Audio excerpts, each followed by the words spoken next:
Bueno, suficiente azufre como para lo que hemos mostrado en Libia.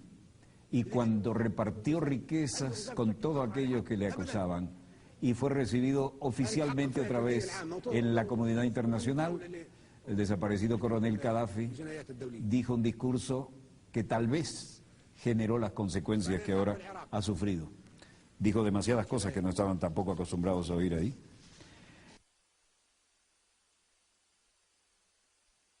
Irse y mancomunicar y comunicar sus esfuerzos para superar los desafíos que son nuestro principal enemigo común, el cambio climático, las crisis internacionales, el deterioro económico del capitalismo, la crisis alimentaria, la crisis del agua, la desertificación, el terrorismo, la inmigración, la piratería, las epidemias naturales y las epidemias causadas por el hombre, la proliferación nuclear.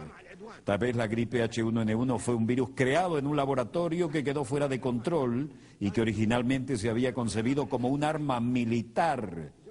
Entre esos retos también cabe citar la hipocresía, la pobreza, el miedo, el materialismo y la inmoralidad. Como se sabe, las Naciones Unidas fueron fundadas 3 o 4 países. Ellos fueron los que la fundaron, que a la sazón estaban contra Alemania. Las Naciones Unidas fueron creadas por naciones que se unieron contra Alemania en la Segunda Guerra Mundial. Constituyeron un órgano denominado Consejo de Seguridad que convirtió a esos países en miembros permanentes y le otorgó el derecho de veto. Nosotros no estábamos presentes en ese momento. Las Naciones Unidas se configuraron de acuerdo con esos países que tenían la intención de que nos sumáramos a los planes originales. Esa es la esencia real de las Naciones Unidas cuando se fundaron hace más de 60 años. Eso sucedió en ausencia de unos 165 países a razón de 1 a 8. Es decir, 1 estaba presente y 8 estaban ausentes. Esos países redactaron la carta, de la cual tengo aquí una copia. Al leer la Carta de las Naciones Unidas, se puede constatar que el preámbulo de la carta difiere de sus artículos. ¿Cómo surgió la carta? Todos los que asistieron a la conferencia de San Francisco en 1945 participaron en la redacción del preámbulo, pero dejaron los artículos y el reglamento interno del llamado Consejo de Seguridad en manos de los expertos, los especialistas y los países interesados, países que habían establecido el Consejo de Seguridad, los que se habían unido contra Alemania. El preámbulo es muy atractivo, nadie lo objeta, pero todas las disposiciones que aparecen después lo contradicen completamente. Rechazamos esas disposiciones y nunca las respaldaremos. Se volvieron obsoletas después de la Segunda Guerra Mundial. En el preámbulo, por ejemplo, se afirma que todas las naciones, pequeñas o grandes, son iguales. ¿Somos iguales en lo que respecta a los pueblos y en los puestos permanentes del Consejo de Seguridad? No, no lo somos. En el preámbulo se afirma por escrito que todas las naciones son iguales, sean pequeñas o grandes. ¿Tenemos nosotros derecho de veto? ¿Somos iguales? No. En el preámbulo se dice que tenemos igualdad de derechos, ya sean nuestros países grandes o pequeños. Eso es lo que se declara y lo que acordamos en el preámbulo. Por tanto, el veto en el Consejo de Seguridad contradice la Carta. No aceptamos ni reconocemos el veto. En el preámbulo de esta Carta se afirma que no se deberá recurrir a la Fuerza Armada, salvo en interés común. Ese es el preámbulo que acordamos y firmamos, y nos sumamos a las Naciones Unidas porque queríamos que esta Carta reflejara eso. Se indica que solo se recurrirá a la Fuerza Armada en interés común de todas las naciones. Pero ¿qué ha sucedido desde entonces? Han estallado 65 guerras desde la creación de las Naciones Unidas y desde la creación del Consejo de Seguridad. 65 guerras desde su creación, con millones y millones de víctimas, más que en la Segunda Guerra Mundial. ¿Acaso en esas guerras, así como la agresión y la fuerza se utilizaron en esas 65 guerras, responden al interés común de todos nosotros representados aquí? No. Esas guerras se llevaron a cabo en aras de los intereses de 1, 3 o 4 países, pero nunca de todas las naciones. Hablaremos acerca de si esas guerras respondían al interés de un solo país o de todas las naciones. Esto contradice de manera flagrante la Carta de las Naciones Unidas que firmamos.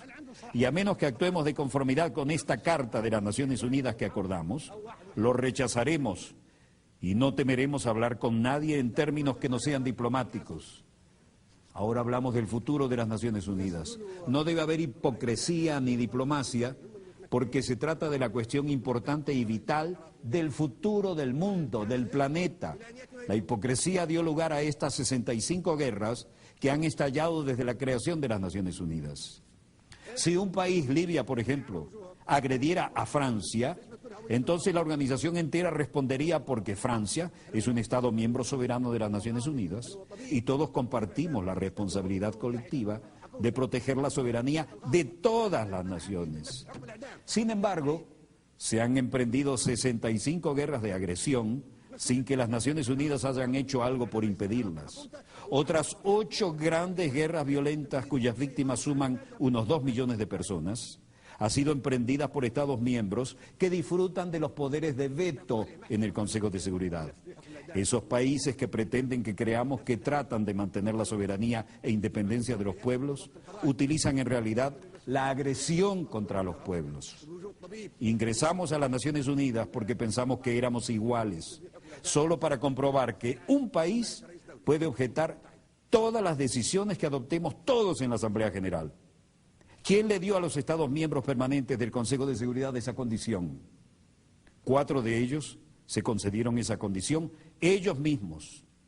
El único país que nosotros en esta Asamblea elegimos con la condición de Estado miembro permanente en el Consejo de Seguridad es China.